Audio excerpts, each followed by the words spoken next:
लेकिन यौन जरूरतों को न त्याग सकने वाला इंसान खाने के मामले में सच में लापरवाह था। इसी कमजोरी ने ईवा और हिटलर के रिश्ते को मजबूत करने में एक अहम भूमिका भी निभाई।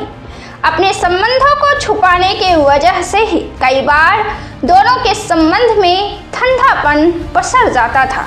इस तमाम वजहों से ईवा ने 28 मई 1935 को आत्महत्या की बात तक सोच ली और यह खुलासा उसके डायरी से होता है।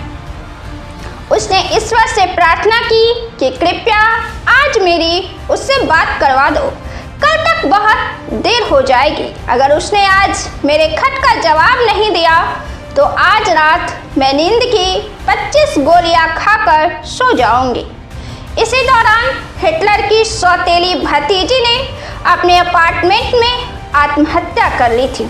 इसके बाद हिटलर और ईवा पहले से अधिक करीब आ गए, क्योंकि ईवा अपना म्यूनिख छोड़कर हिटलर के घर पर बर्लिन में रहने लगी थी।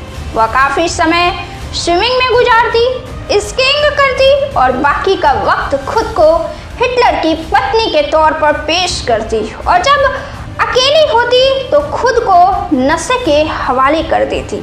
हिटलर नहीं चाहता कि जर्मनी की जनता को उसके निजी संबंध के बारे में पता चले, जो उसे पूजती थी। यह बात ईवा को अखरती भी थी और इस वजह से उसने कई बार आत्महत्या का प्रयास भी किया था, जिसके बाद हिटलर और ईवा साथ रहने लगे थे, लेकिन सिर्फ घरेलू आयोजनों में। ईवा हिटलर के घर में एक गृहिणी की तरह रहती और उसके साथ उसके मेज पर बगल में बैठकर खाना खाती। टेबल पर सिर्फ थिएटर और ओपेरा की बात हुआ करती, सिर्फ फिल्मी दुनिया की, जिसे ईवा ही लीड किया करती थी।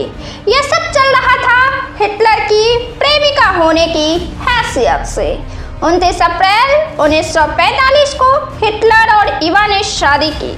ईवा ने हिटलर की पसंदीदा ड्रेस पहनी, ब्लैक ड्रेस, जिसके गले पर गुलाब कढ़े थे।